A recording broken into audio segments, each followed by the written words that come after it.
Hi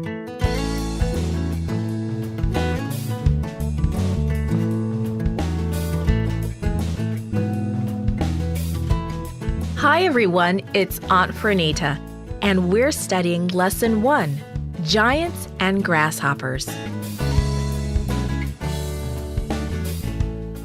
The message is we encourage one another to follow the Lord. Our memory verse is Hebrews 10:25. Let's encourage one another. Have you ever gone camping or moved to a new neighborhood? It's always fun to get up and go exploring. God gave the Israelites a chance to explore their new land before they moved in. When Moses brought the Hebrew people out of Egypt, they marched from Goshen to the edge of the Red Sea. None of them knew the way, but God did. So he led the people with a huge pillar of cloud. This cloud sheltered them from the hot sun during the day. At night, the cloud gave them light and heat. As the people neared the Promised Land, God told Moses to choose one leader from each tribe. These men were to spy out the land. "See what the land is like," Moses told the spies, "and bring back some fruit." After 40 days, the men returned. The Israelites came out to welcome the spies and hear their report. Caleb, a strong, tall man from the tribe of Judah, could hardly wait to give his report. Joshua, a young leader from the tribe of Ephraim, also had a good report. Both Caleb and Joshua allowed the others to speak first. "The land flows with milk and honey just as God told us," the spies reported, "and we have brought back some fruit." Two men stepped forward with the huge bunch of grapes they carried on a pole between them, but the other spies only spoke about the walled cities and giants they saw in the land. The people listening began to grumble and complain. Caleb could see that their mood was growing ugly. Suddenly, he stepped between Moses and the people. "We can go. We can go up at once and take possession of the land," he encouraged. "It is a good land, and we can certainly do it." "How can we?" the 10 discouraged spies complained. "We felt like grasshoppers beside those people, and that is how we seemed to them."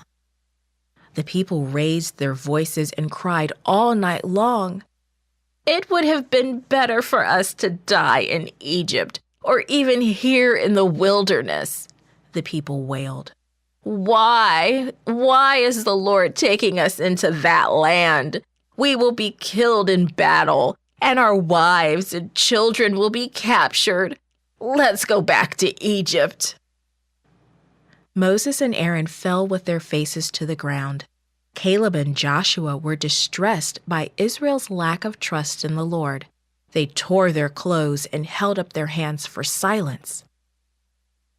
"The land we explored is excellent," the 2 faithful spies exclaimed. "Don't be afraid of the people who live there. With God's help, we will conquer them easily. The Lord is with us. He has left them." Caleb looked out over the angry multitude. The other 10 spies mixed with the crowd, spreading discouragement. Caleb shook his head.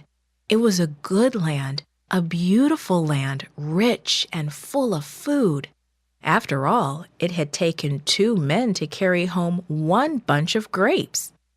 Yes, the people of the land were powerful. Their cities were well protected, but the children of Israel had God on their side. Suddenly, the crying and wailing of the people took an uglier turn. "Let's stone them," they muttered, pointing to Moses, Aaron, Caleb, and Joshua.